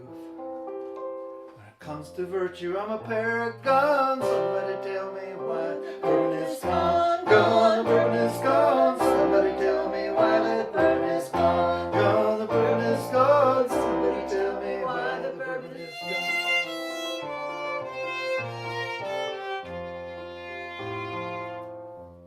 Well, all you Northern Californians, I want you to know that Eileen and I lived in Hayward from 1987 to 1990.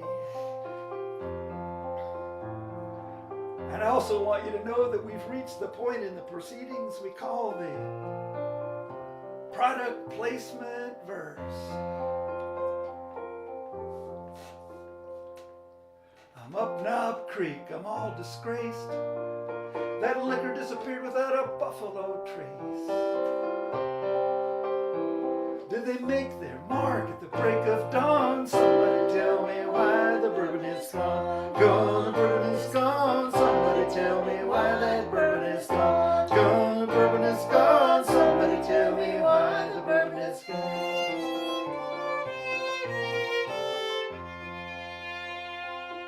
Sure, you all know that when there's this term called the angel's share, that part of the whiskey that disappears to evaporation during the aging process. But in this case, they got a little piggish. Well, the angels run off with more than their share. And I know they done took it, but I don't know where. Pearly gates of the Pentagon, somebody tell me why the bourbon is gone, gone, the bourbon is gone. Somebody tell me why that bourbon is gone, gone, the bourbon is gone. Somebody tell me why that bourbon is gone. Here we go.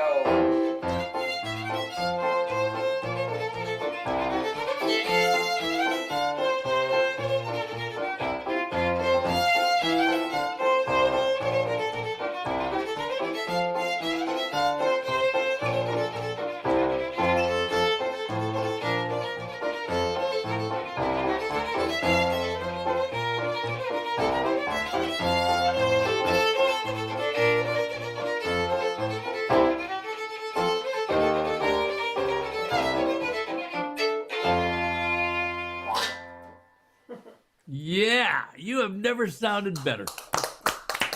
You, that violin, great, great, great sound. All right, let me pass you on over to Robert. Oh, that was lovely. Thank you. Thank you, Both Robert. of you, thank you very much. And yeah, I'm familiar with that O'Neill's collections of fiddle tunes and whatnot. Those are great.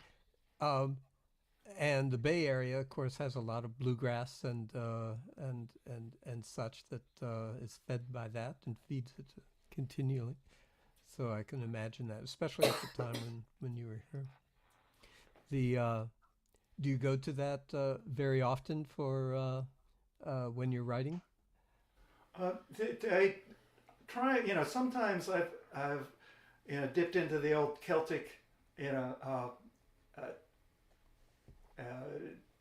way of writing. I've gone to Eileen and I have gone to a Irish music and Celtic music workshop at Warren Wilson College near Asheville, North Carolina, for a number of years, and we've gotten to meet a whole lot of really good folks.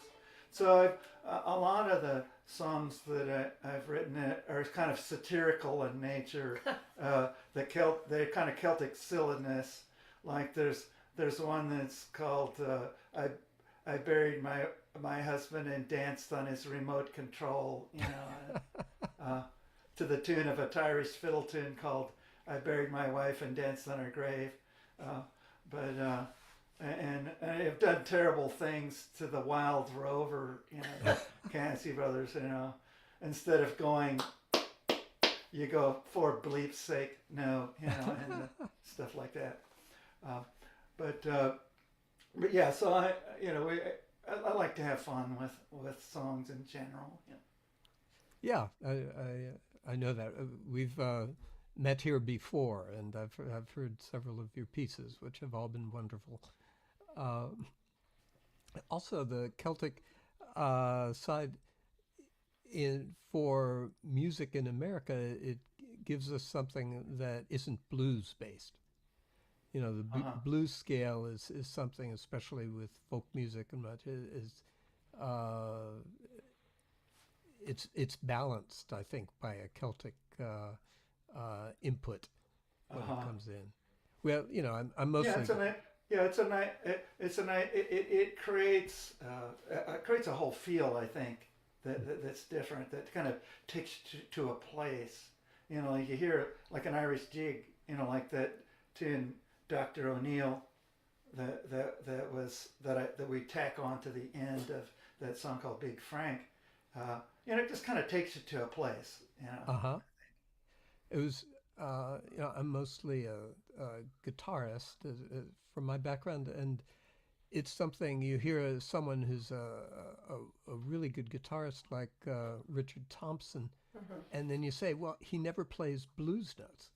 You know, that's not his background. He's coming from British and Celtic sides of things, and you never hear him, you know, bend a string in a blues way. At least I've heard him a lot, and I haven't heard him. I think you probably go back to some of the really early Fairport Convention records. You might hear that. Yeah, I'm sure he's been around even longer than I have, so I'm sure he's had a chance to do plenty of that. What are you working on now? Is this a recent? Of all things, and like I'm not a big fan of musical theater at all. You know, I mean, I get in arguments with people. I mean, it's just not my thing. I admire the skill, I admire everything, and so I decided I'll write my own musical, you know, just to make fun of them. But you can't make fun of them because the more cloying and stilted you become, you're just writing a musical. And so, so I'm working on my silly like parody musical called Alienation of Affection, the musical.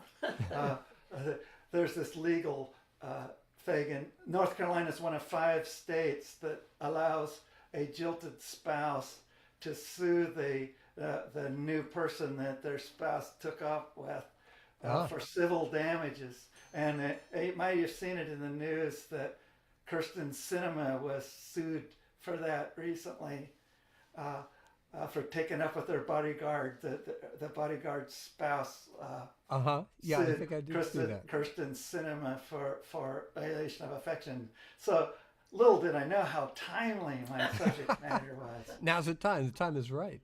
That's right. You know, it'll be a hit, I'm sure. I'm sure it will. I'm sure it will. Hey, bring it here. We'll all enjoy it with you. All right, Teeyum, I look forward to hearing you again, and both of you again. I hope. Please come back.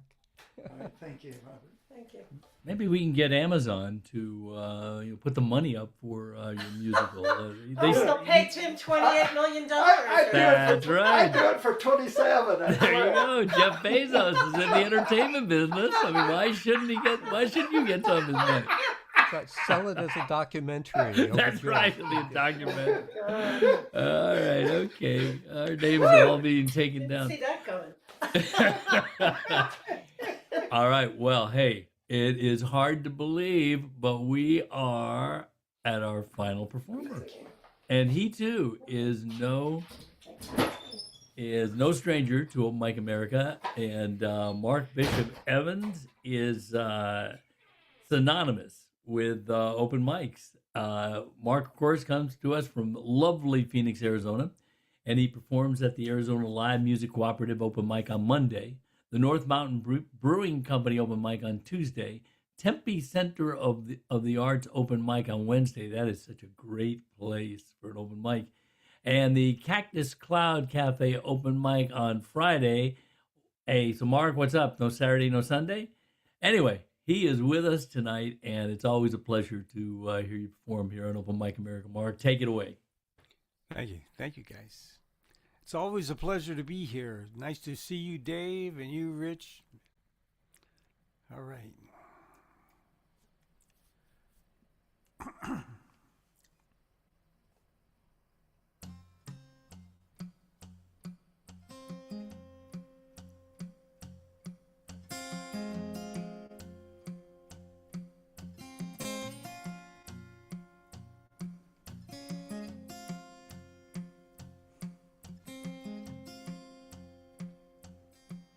Well, it's a dark cloud that brings the rain.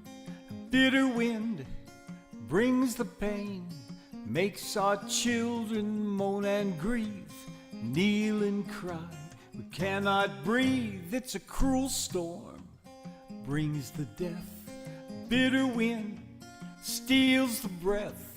Gone the children's joy and laughter, gone the lives that should have mattered.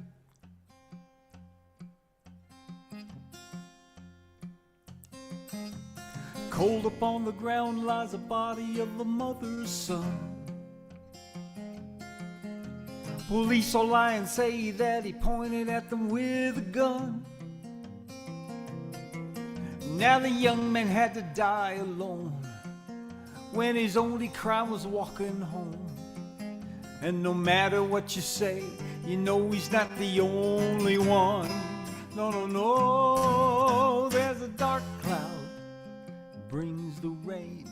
Bitter wind brings the pain, makes our children moan and grieve, kneel and cry. We cannot breathe. It's a cruel storm, brings the death. A bitter wind steals the breath.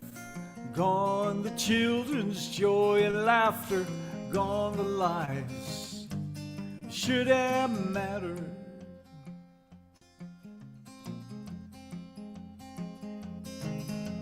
Standing in the flames of a nation torn by hate and blame, where those who should protect are the authors of the greatest pain. You can take a bullet in your back when your only crime is driving black. Half of us refuse to call it by its proper name. No, no, no, there's a dark cloud brings the rain.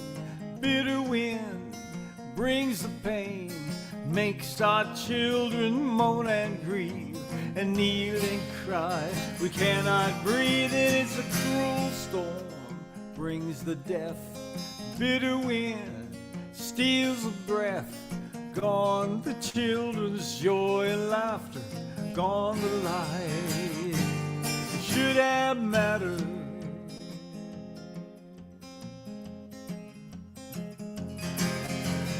All the pain and rage have been locked up in a cage, left beneath the boiling sun. If you open up your eyes, you won't be surprised at the revolution when it comes. There's a dark cloud, brings the rain. A bitter wind brings the pain, makes our children moan and grieve, kneel and cry. We cannot breathe, it's a cruel storm, brings the death. A bitter wind steals the breath. Gone the children's joy and laughter, gone the life that should have mattered. Said gone the lives that could have mattered. It's a dark cloud, bitter wind, a cruel storm, a bitter wind.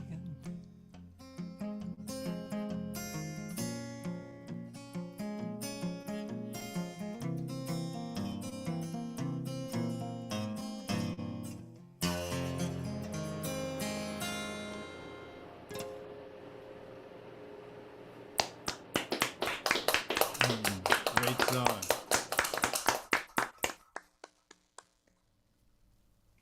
Didn't decide what second song I was going to do. All right, let's do this one.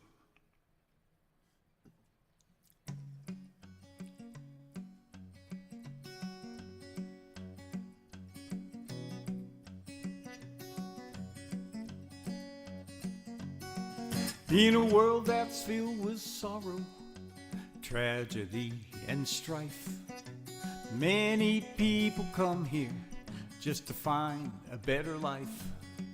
Your fathers came before you, and they settled all around. Now you want to build a wall to keep other people out. Now who's gonna work the factories? Who's gonna work the fields? Who'll be working all the jobs that don't have much appeal? And who will pick the berries and the other things you crave when you take away their children and put them in a cage? So go and build your wall of evil, build your wall of hate, build any kind of wall you want if it makes you think you're great. But this thing I will tell you, so just listen to the sound. Any kind of wall you build will come and tear it down.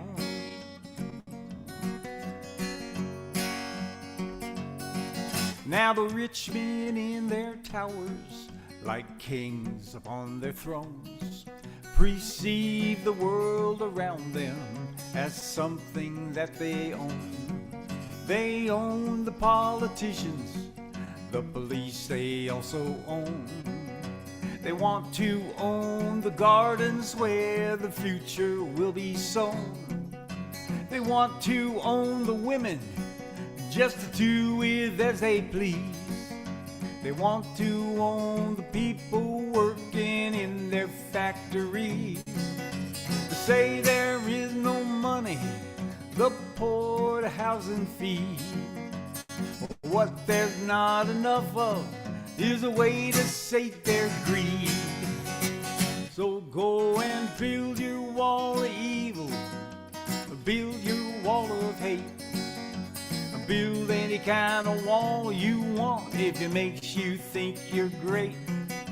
But this thing I could tell you, so just listen to the sound. Any kind of wall you build will come and tear it down. Now we're looking to the future, where all the walls are gone, where everyone is welcome to come and sing along, where people come together from every clan and tribe to build a bridge of freedom, peacefully reside. I'm gonna bring along my hammer and bring along my sledge. I'm going after every wall with a chisel and a wedge. And when those walls are leveled and we've got something new, the next thing you should know, we might be coming after you.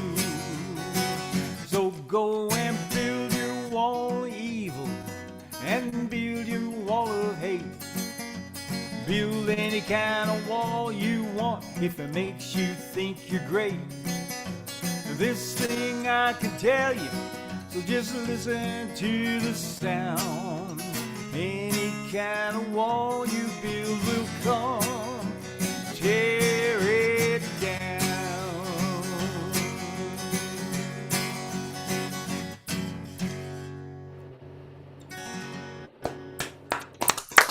Yeah.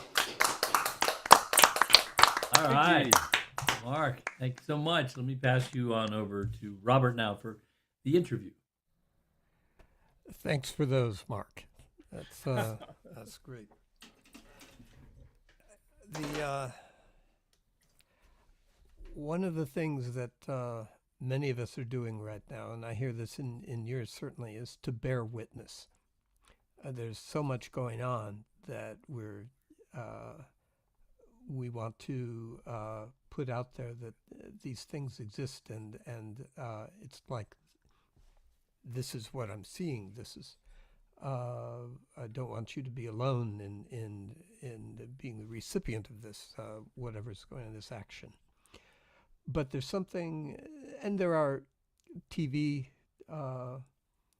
news shows and whatnot that also bear witness. But as songwriters, what is it that we can bring to it and do bring to it that's outside in addition to bearing witness, do you think? It's personal. It's you know, I don't necessarily. I mean, it's wonderful to be able to write songs that people identify with, and in situations that people identify with. But it's more. A lot of this is more for just for me, because I have these thoughts and these feelings and these emotions, and I need to say them to somebody. I need to say it.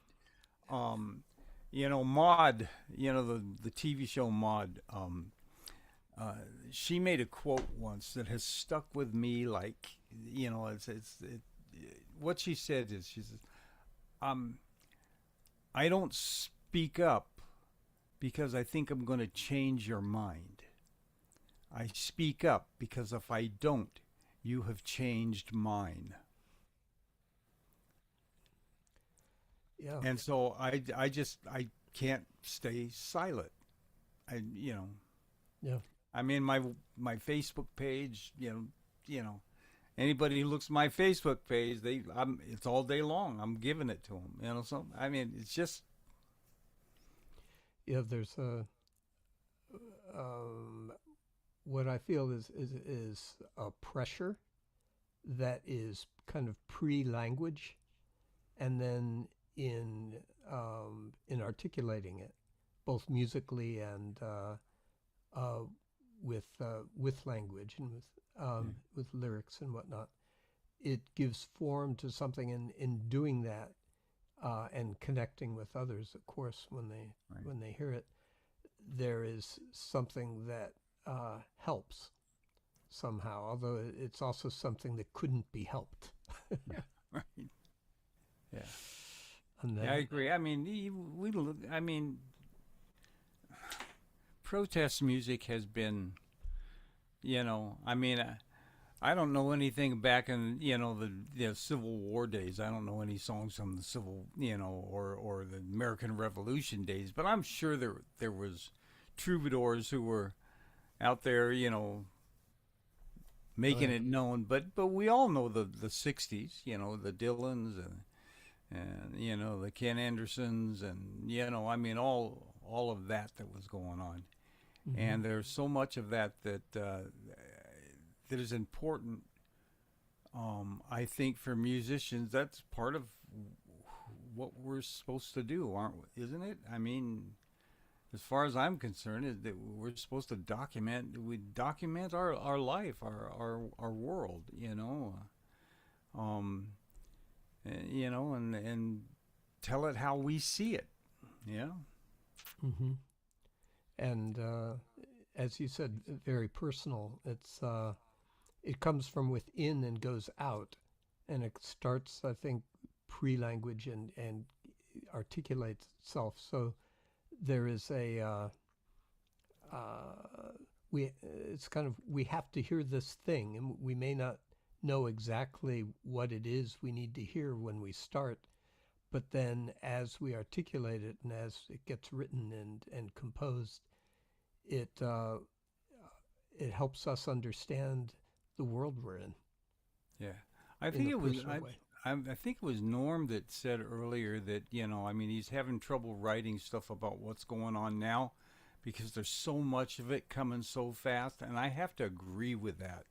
It's just I don't have anything that's real current, because every time I sit down and start thinking about it and start and put some words down, then something new's going on, that's outrageous again. And it's just, so it'll happen.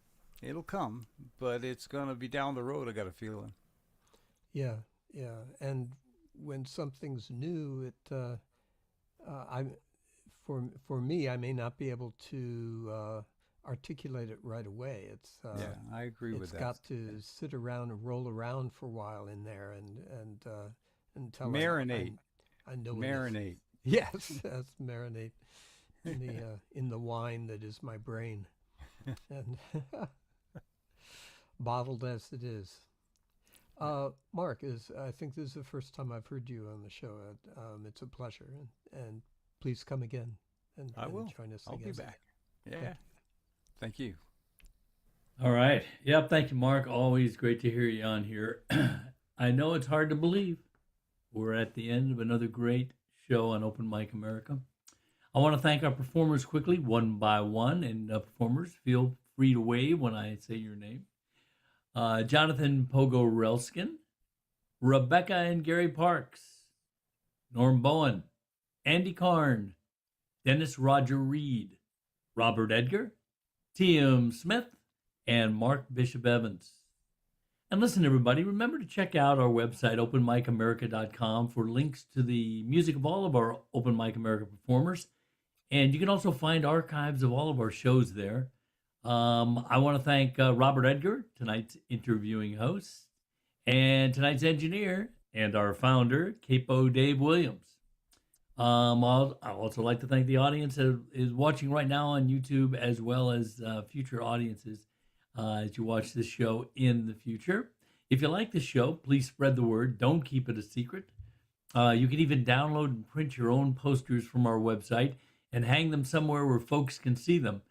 And you can also get your very spiffy Open Mic America t-shirt, just like this one here.